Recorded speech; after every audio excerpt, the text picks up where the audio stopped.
A lot of people ask me, where do you buy your watches from? We buy watches directly from retail customers as well as fellow dealers, but in the case of these three watches, it came from a combination of the two. These three watches are out of the wheelhouse of most watch dealers. Most watch dealers like to stay with easy to sell watches such as Rolex, Patek, AP, but these three watches, a Chapek, MB&F, and Grönefeld, are a little bit more difficult to sell and harder to come up with a safe purchase number. So a dealer friend of mine wanted to sell one of his watches to his customer, but the customer wanted to trade these three watches in, and he wasn't sure what he should buy them for. So he told me, hey, if you come up with a good number on these and I close the deal with my customer, we can partner on all three of these watches. So I told him what we can pay for them, and he ended up just having his customer ship the watches directly to me since we have more experience selling these types of watches and have the client base to do so. But let's bring our attention to the three watches that we were able to pick up in this deal. The first one is this Czapek Antarctique Rattrapant in ice blue, limited to only 99 pieces, and I'm actually wearing a Chapek at the current moment.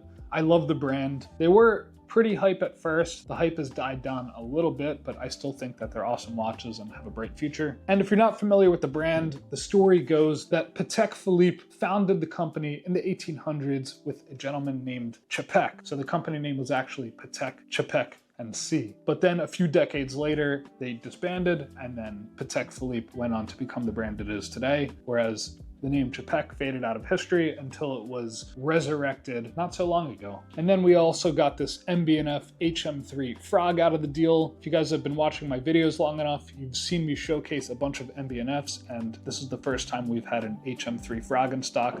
This thing is pretty insane looking, however, super comfortable on the wrist, and very excited to have this one for sale. And then last but not least, this is the 1941 Principia with the Tiffany blue dial. We've actually bought and sold a whole bunch of this model. I love the brand Groinfeld. If you're not familiar with them, it was founded by these two Dutch brothers who studied in Switzerland. They moved back to the Netherlands and they wanted to bring high-end watchmaking to their home country, which they did so using their own last name. Yeah, the brand is known for extremely high-end finishing on their movements, and they're one of my favorite independent watch companies. So the way that we structured this deal with our fellow dealer friend is the number that I had placed on this whole package. I paid him half of it and he paid half of it. And now we're gonna sell these watches, and as each one sells, we're gonna split the proceeds, and hopefully it is a good investment for both of us. So if you wanna help us close this deal out even quicker, you can shoot us a DM and inquire about one of these watches.